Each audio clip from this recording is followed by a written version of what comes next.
wabarakatuh. Salam sejahtera, Om Swastiastu, Namo Buddhaya. Kami dari kelompok 14 Saparua PKKMB Universitas Negeri Semarang akan mempersembahkan video opini kami mengenai isu kesehatan mental. Kesehatan mental yang baik adalah kondisi kita ketika batin berada dalam keadaan tentram dan tenang, sehingga memungkinkan kita untuk menikmati kehidupan sehari-hari dan menghargai orang lain di sekitar. Seseorang yang bermental sehat dapat menggunakan kemampuan atau potensi dirinya secara maksimal dalam menghadapi tantangan hidup, serta menjalin hubungan positif dengan orang lain. Sebaliknya, orang dengan kesehatan mental yang terganggu akan mengalami gangguan suasana hati, kemampuan berpikir, serta mengendalikan emosi yang sulit. Pada akhirnya bisa mengarah pada perilaku buruk. Di sini, kami dari kelompok Saparua akan memberikan opini kesehatan mental dalam 5 tema, yaitu keluarga, pasangan, teman, masa lalu, dan masa depan. Dipersilakan untuk teman saya, rekan Ceria Abelita.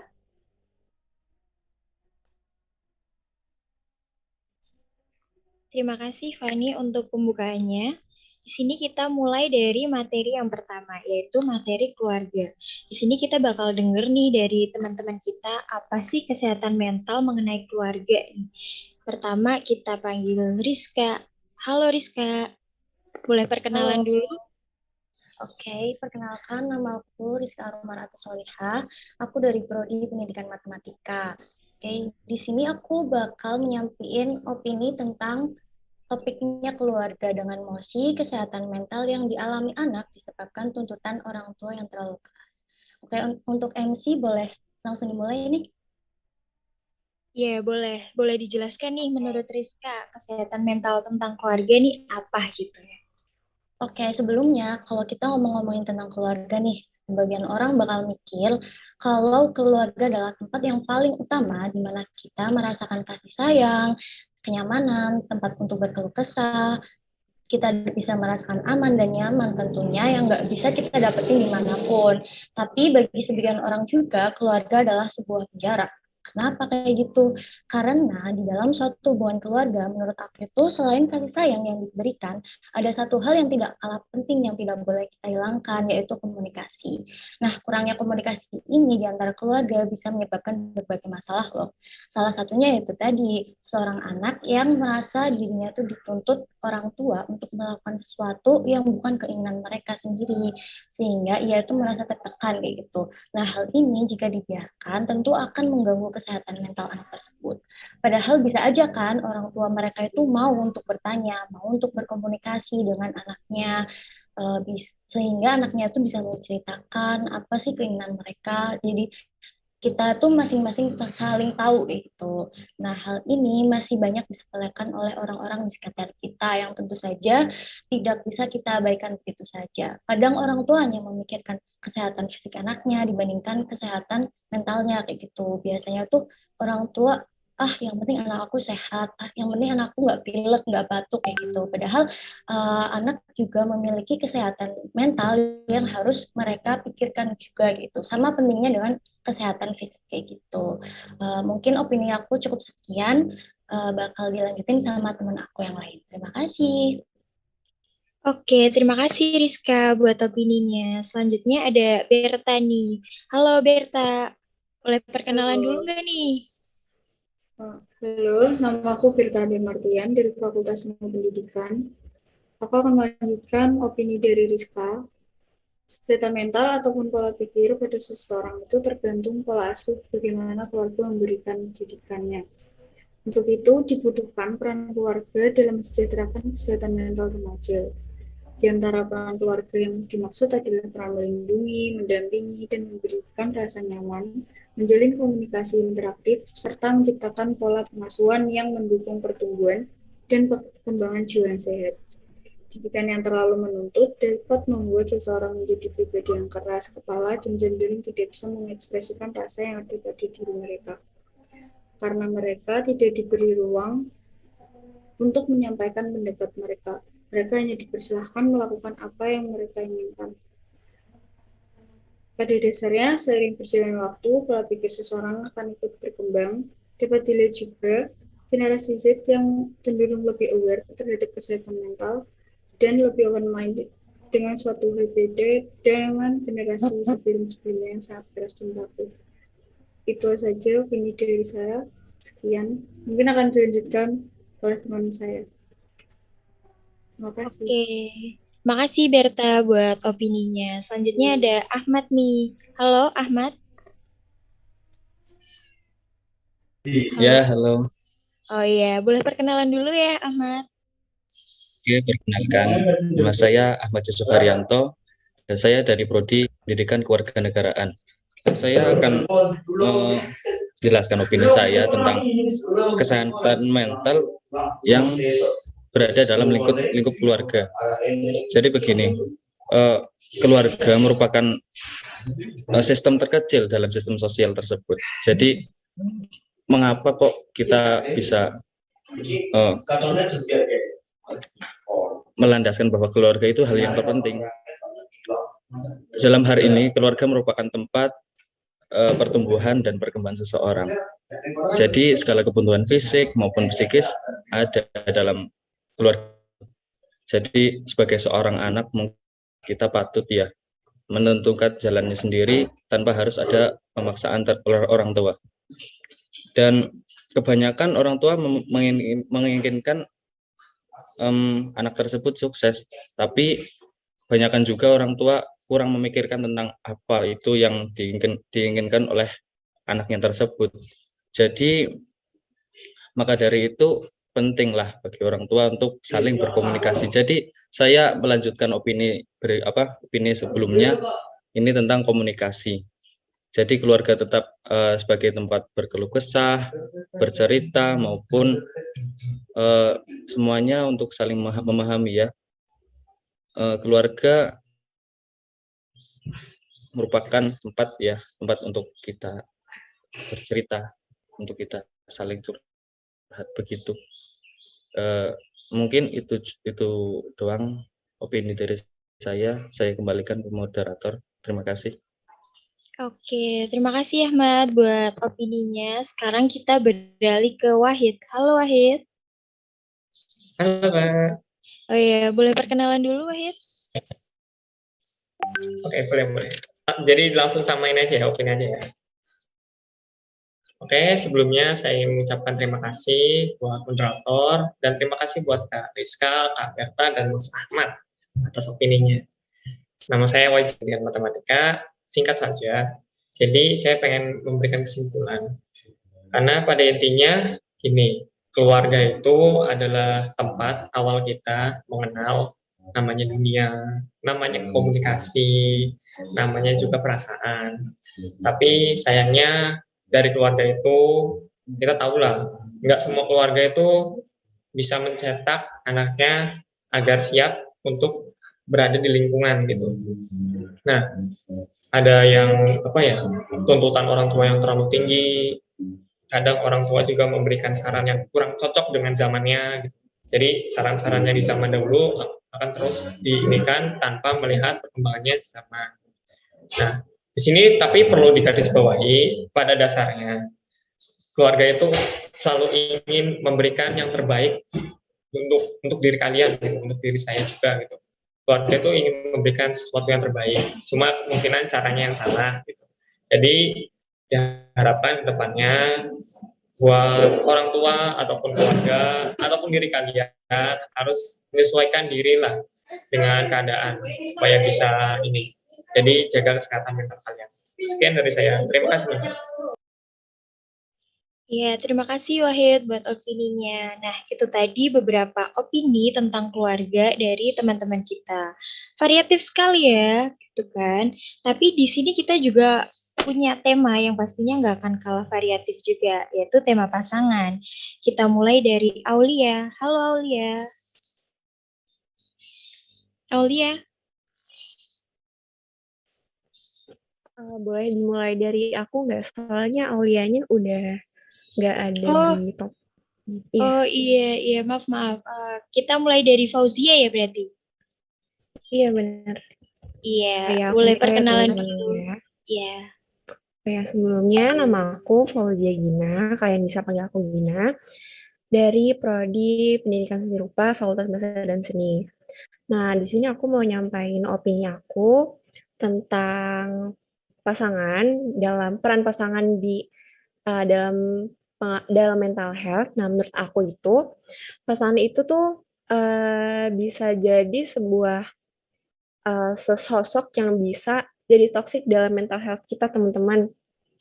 Apalagi nih, apalagi pasangan kita itu termasuk seseorang dengan sifat yang toksik ya ketika menjalani hubungan. Nah, sifat itu tuh bisa bisa jadi karena dianya itu belum siap buat menjalani hubungan sama seseorang nih, teman-teman. Nah, itu semua bakal terjadi kalau misalnya pasangan kita itu belum punya sifat dewasa yang dibutuhkan di suatu hubungan. Contohnya nih yang bisa kita rasain ya, siapa tahu teman-teman juga udah rasain, itu tuh bisa maksa kita ngelakuin apapun yang dia mau, terus abis itu ngelarang apapun yang kita suka, atau bahkan kayak kalau ada masalah bikin kita seolah-olah tuh kita yang salah, teman-teman. Itu kan bisa jadi suatu tekanan di pikiran kita ya, teman-teman. Jadi eh, dipikir-pikir dulu sebelum kita mau mulai hubungan sama seorang, biar nggak jadi bumerang buat kita semua nih, teman-teman. Nah, eh, dampaknya itu, dampaknya yang bisa kita rasain itu, kita bisa kena mental disorder nih, teman-teman. Contohnya tuh kayak eating disorder, depresi, terus abis itu mood swing, dan lain-lain. Itu banyak banget jenis-jenisnya. Nah, buat jaga kesehatan mental kita nih, teman-teman bisa ngejauh dari hal-hal toksik nih. Dan kita harus tegas kalau misalnya kita punya pasangan. Dan kalau misalnya udah terlalu toksik hubungannya, kita bisa akhiri hubungan tersebut sih secara tegas. Itu aja, teman-teman. Selanjutnya bakal dijelasin sama rekan aku, David. Oke, terima kasih buat Fauzia buat opininya. Sekarang kita beralih ke David. Halo David. Halo, halo. Oke, perkenalkan dulu ya. Ya, David, boleh perkenalan dulu ya.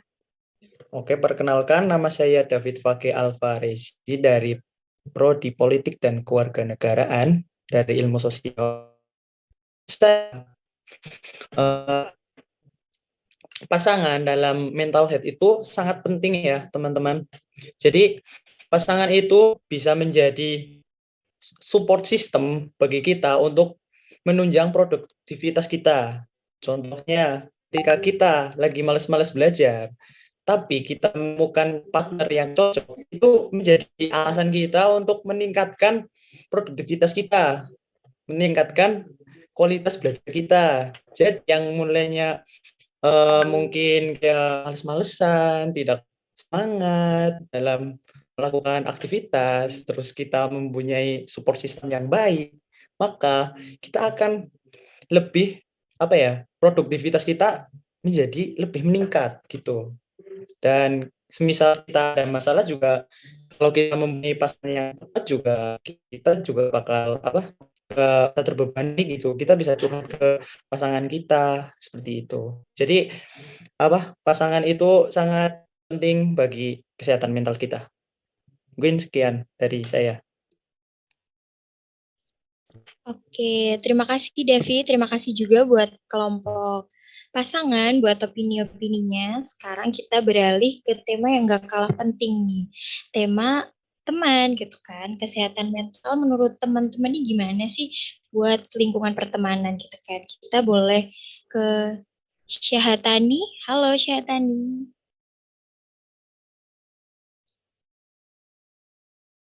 Ya, halo semuanya.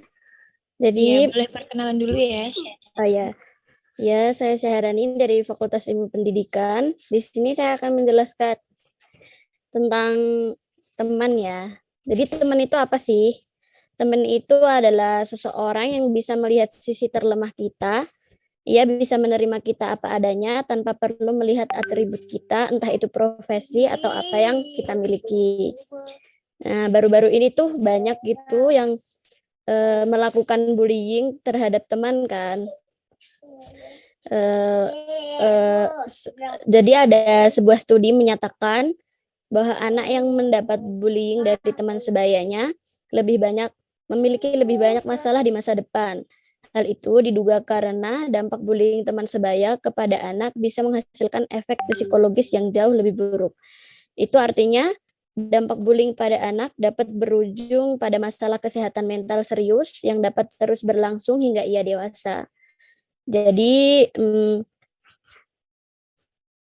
kita tuh harus berhati-hati ya dalam memilih teman, dalam bersikap juga supaya tidak terjadi hal-hal yang tidak diinginkan.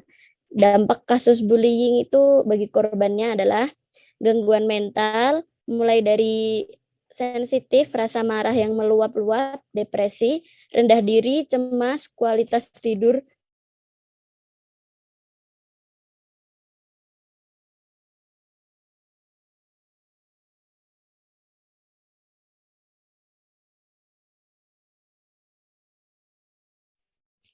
Oke, kayaknya koneksinya Syahrini terputus nih. Jadi kita lanjut ke opini selanjutnya aja ya. Boleh dari Karisma. Halo Karisma.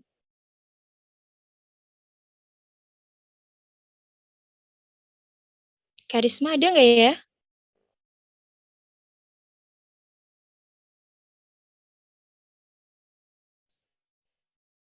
Wah, nggak ada juga nih. Kalau Ferry, halo Ferry.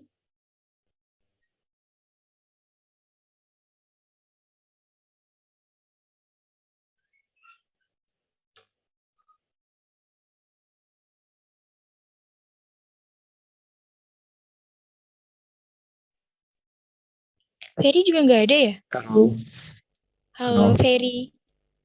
Boleh perkenalan dulu ya. Ada. Oke. Perkenalkan, nama saya Ferry Mawan Yasir. Saya dari Prodi Teknik Sipil. Jadi menurut saya anak dan remaja itu membutuhkan kesehatan mental yang baik untuk berkembang dengan cara yang sehat, agar bisa membangun hubungan sosial yang kuat, beradaptasi dengan perubahan dan menghadapi tantangan hidup. Maka dari itu, mempunyai sahabat atau teman sejati adalah sebuah keharusan atau disarankan untuk mempunyai sahabat atau teman sejati dalam hidup kita.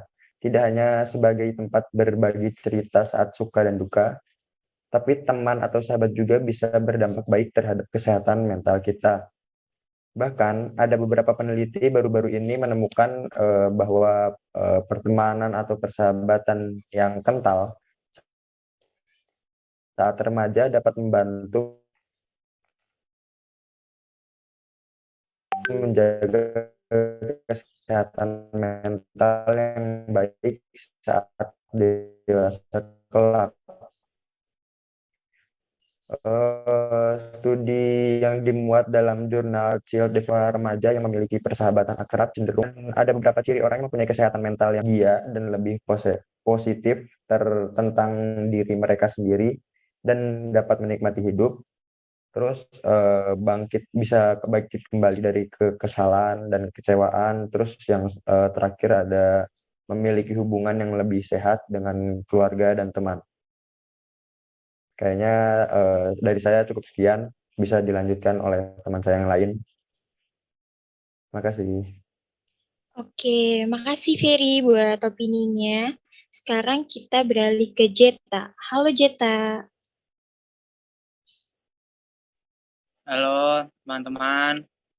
Ya, perkenalkan nama aku Cita Ramadhani dari Prodi Ilmu Sejarah. Jadi aku mau jelasin tentang apa sih itu teman. Teman tuh siapa? Gunanya apa? Fungsinya apa? Jadi mungkin teman-teman ya tahulah teman adalah sosok yang bisa kita percaya mungkin bagi sebagian orang lebih dari siapapun. Apalagi sahabat. Kita cerita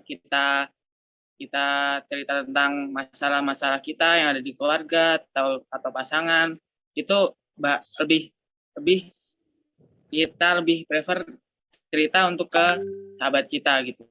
Tapi sahabat tuh teman tuh macam-macam, ada yang memberikan dampak yang baik, ada yang buruk. Nah, dampak yang buruk tuh kita harus hindari, kita harus tahu ciri-cirinya teman-teman yang memberikan dampak buruk pada hidup kita dan yang memberikan dampak baik.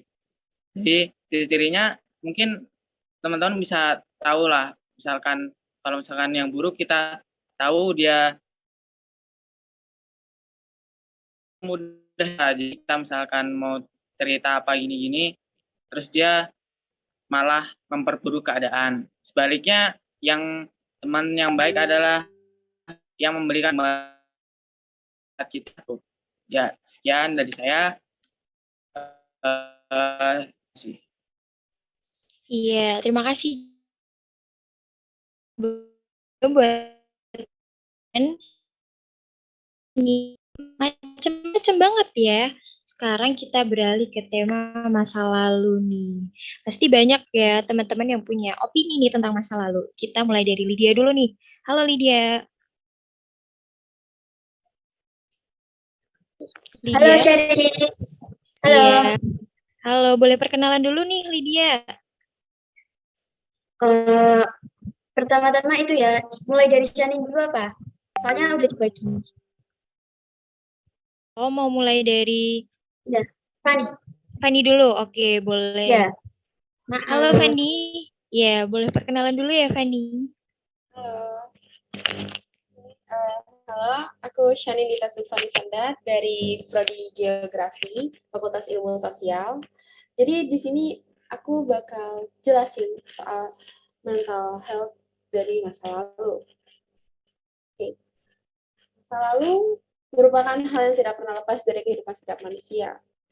Semua orang pasti memiliki masa lalu yang indah, sedih, maupun sangat menyakitkan. Masa lalu pun menjadi pemicu utama sifat manusia dalam berinteraksi di lingkungan sosial dan masyarakat. Tatkala sifat dan mental seseorang dibangun dari masa lalu, dimulai sejak masa anak-anak. Dengan masa lalu yang baik maupun yang buruk, itu dapat membentuk mental seseorang hingga ke depannya. Nah, terutama saat manusia pada masa belia. Maka dari itu penting untuk mendidik anak dengan baik sejak kecil, agar tak terjadi mental isu seperti inner child yang akan dijelaskan oleh rekan saya berikutnya. Terima kasih.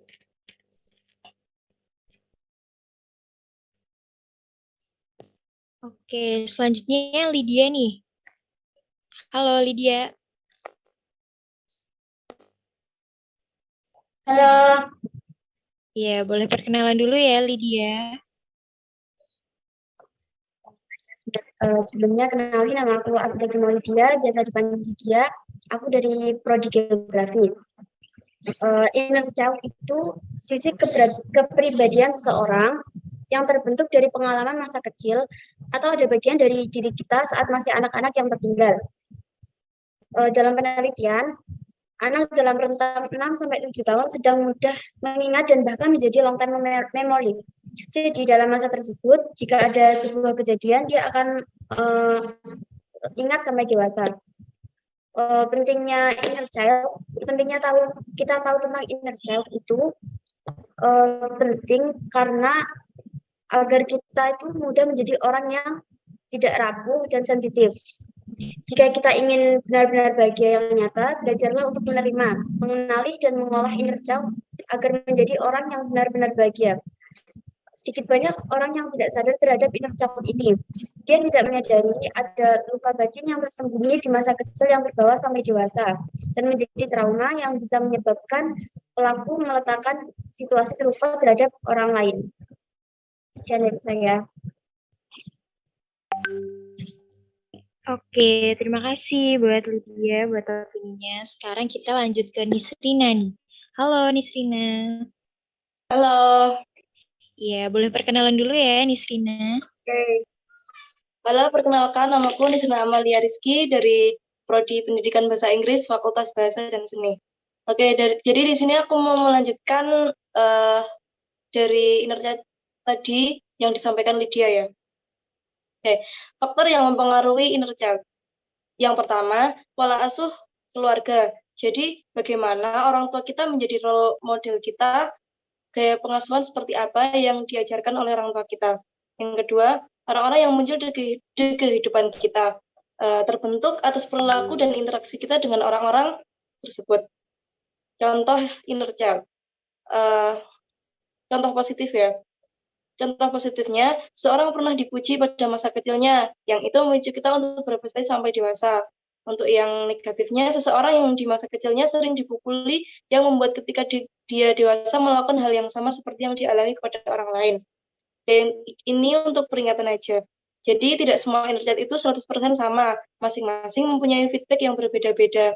Dengan contoh negatif di atas, bisa saja bentuk perilakunya tidak sama dengan apa yang dialaminya. Contohnya, seseorang yang dulu dipukuli, di masa depan berubah menjadi seseorang yang tidak ingin dekat dengan orang lain karena takut tersakiti kembali.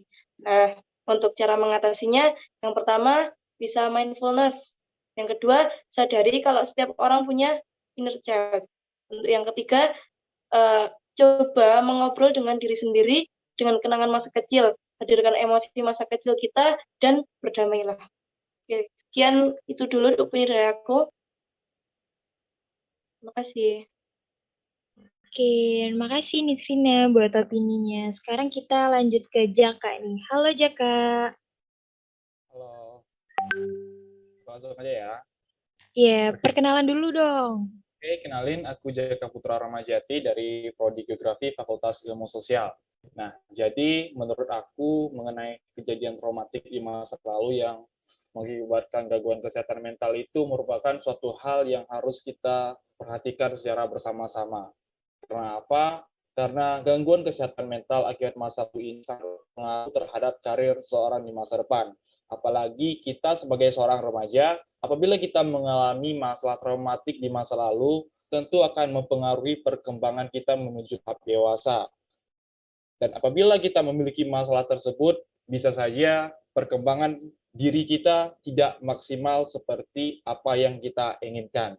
Nah, jadi aku di sini mengajak kepada kita semua yang ada di room ini dan semua penonton yang nantinya menonton video ini, mari sama-sama kita mulai peduli terhadap isu kesehatan mental, terutama mengenai kejadian traumatik di masa lalu. Karena apa? Karena dampaknya begitu besar. Gangguan mental disorder, salah satu dampaknya, habis itu gangguan jiwa, gangguan kecemasan, bisa depresi, dan juga bisa menyebabkan bunuh diri. Nah, karena mengingat dampaknya yang begitu masif, marilah dari sekarang kita mulai peduli dengan isu ini, kita stop bullying, kita stop perundungan, kita stop kekerasan seksual, dan kita stop pelecehan seksual. Itu dari aku. Makasih. Oke, terima kasih untuk topik dari masa lalu ya. Oke, mari kita lanjut untuk topik opini yang bertema masa depan. Nah, akan dimulai oleh Vicky. Halo Vicky. Halo Fani. Silakan perkenalkan. Iya. Sebelumnya perkenalkan, nama saya Muhammad Fikir Stubatiar dari Prodi Teknik Sipil. Saya di sini akan membahas tentang kesehatan mental, tentang masa depan ya. Membahas tentang masa depan, kita semua pasti takut apa yang akan terjadi pada masa depan kan. Apakah sesuai dengan ekspektasi kita atau enggak.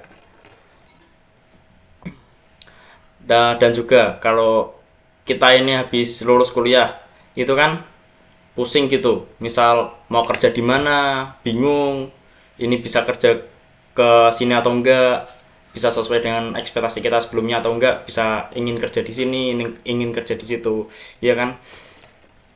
Jadi dengan itu sebaiknya untuk menjaga kesehatan mental kita ya, itu kita itu selalu bermimpi setinggi-tingginya gitu. Misal kayak kita nggak jadi di pekerjaan yang di A, setidaknya kita itu masih ada di pekerjaan yang di bawah levelnya sedikit gitu. Dan saran saya, misal udah lulus kuliah itu jangan terlalu memilih-milih tentang pekerjaan, misal harus di inilah, harus di itulah. Kita mulai dari yang emang kita bisa dulu. Jadi kayak gimana ya, jangan terlalu mematok tinggi lah. mematok tinggi kalau kita memiliki value lebih untuk bisa masuk ke perusahaan tersebut. Jadi di sini saya itu hanya menjelaskan tentang keresahan pada diri kita tentang masa depan, terutama saat lulus kuliah dan ingin lanjut bekerja gitu. Begitu Fani, sekian opini dari saya. Mungkin akan dilanjut oleh teman saya.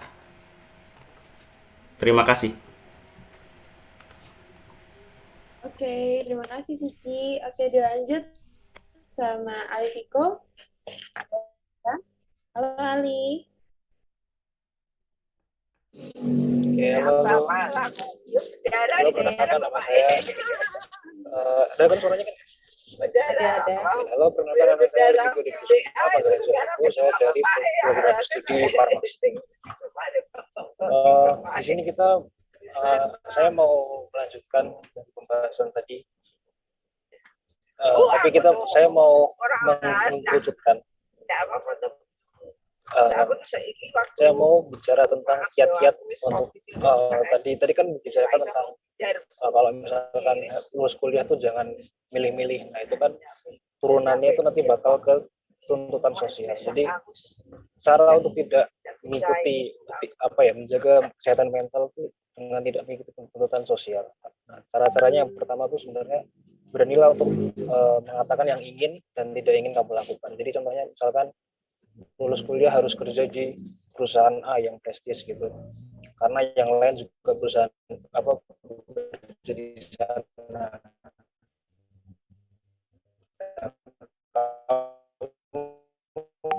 Bisa sudah bekerja sesuai itu udah gitu aja. Terima kasih. Oke, makasih buat Alviko. Lanjut oleh Maulida. Halo Maulida. Halo. Halo, boleh perkenalkan diri ya? Oke, jadi kenalin aku Maulida Nurul Komaliyah dari program studi ilmu hukum Fakultas Hukum. Jadi aku bakal sedikit beropini nih. Nah, sebagai seorang remaja, kita itu memiliki peranan ganda sebagai pelajar sekaligus sebagai anak. Nah, kondisi ini memaksa kita untuk dapat memenuhi kedua tanggung jawab tersebut. Tanpa disadari, banyak kita temui kasus gangguan mental yang bersumber karena beban tanggung jawab masa depan. Nah, paradigma sosial yang memaksa kita untuk mengikuti setiap standar yang dibuat itu banyak membuat individu kini berjalan atau tengah mengerjakan sesuatu bukan karena pilihannya sendiri, melainkan karena pilihan orang lain. Stigma masyarakat akan pilihan yang kita mau seringkali membuat kita takut untuk yakin menjalaninya. Kayak, ngapain sih masuk di univ A, mending di univ B. Nah, alhasil kita bakalan mengalah dan lebih mementingkan apa yang dibilang oleh orang lain. Dari sini akan timbul permasalahan emosi pada diri, sulit mengekspresikan perasaan, dan jauh lagi dapat mengalami stres akibat tekanan yang terlalu berat. Lantas bagaimana untuk mengatasi? Kita tidak pernah tahu masa depan yang seperti apa yang sedang menanti. Jadi apabila kita sudah terlanjur menempuh jalan seperti ini, kita bisa mulai dengan berhenti menyesali dan menyadari bahwasanya setiap manusia itu memiliki lintasannya masing-masing. Jadi mungkin saja sekarang kita terpaksa menjalani pilihan yang bukan kemauan sendiri, tapi dari sini kita dapat terlatih untuk menghadapi suatu ekspektasi yang nggak selaras dengan realita. Jadi cari celah untuk bisa menikmatinya. Karena kita tidak bisa menyenangkan orang lain. Jadi abaikan saja perkataan orang lain yang menghalangi impianmu. Mungkin cukup itu aja dari aku. Terima kasih.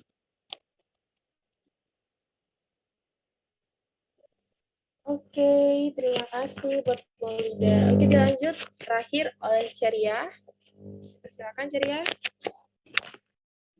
Oke, terima kasih Fanny. Tadi belum perkenalan nih ya. Nama aku Ceria Belita dari Prodi Sastra Inggris. Nah, waktu itu kita ada webinar nih tentang kesehatan mental. Nah, kata pembicaranya, kalau kita khawatir tentang masa depan, tentang hal-hal yang belum terjadi, kita harus menarik diri kita buat balik nih to the present, ke masa sekarang. Nah, kalau menurut aku itu sebenarnya nggak apa-apa ya kita buat punya rasa khawatir, rasa takut, karena manusia kan punya lima emosi nih. Nah, rasa takut dan khawatir ini termasuk dalam salah satu emosi manusia. Jadi sebenarnya kalau kita rasa takut tentang besok gimana, masa depan akan kayak gimana, itu sebenarnya nggak apa-apa banget. Jadi buat kalian yang memang punya ketakutan dan kekhawatiran tentang masa depan itu sebenarnya nggak apa-apa. Jangan dipendam, diungkapin aja gitu.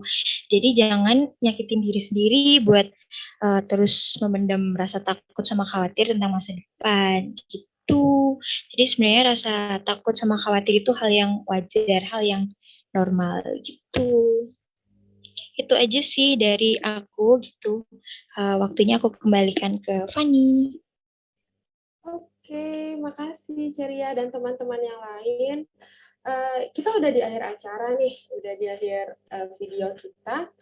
Dan aku mau ucapin terima kasih untuk semua teman-teman dari kelompok Saparua. Kita kasih aplaus dulu buat kita semua. Dan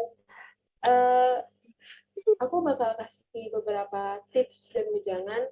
Masa lalu itu tidak perlu diingat, masa depan itu dikejar bersama teman, bersama pasangan, maupun bersama keluarga. Kehidupan mental memang tidak mudah dijalani. Mental yang sehat akan membuat kehidupan lebih baik bagi setiap orang. Tapi jika kamu memiliki mental yang tidak sehat, dan kamu merasa itu tidak baik di dirimu, segeralah mencari bantuan, baik dengan orang lain di sekitar kamu maupun dengan tenaga medis. Nah, maka dari itu, marilah peduli dengan kesehatan mental, agar kehidupan kita menjadi lebih baik. Itu saja dari kami kelompok 14 Saparua PKKMB Universitas Negeri Semarang. Saya akhiri, wassalamualaikum warahmatullahi wabarakatuh.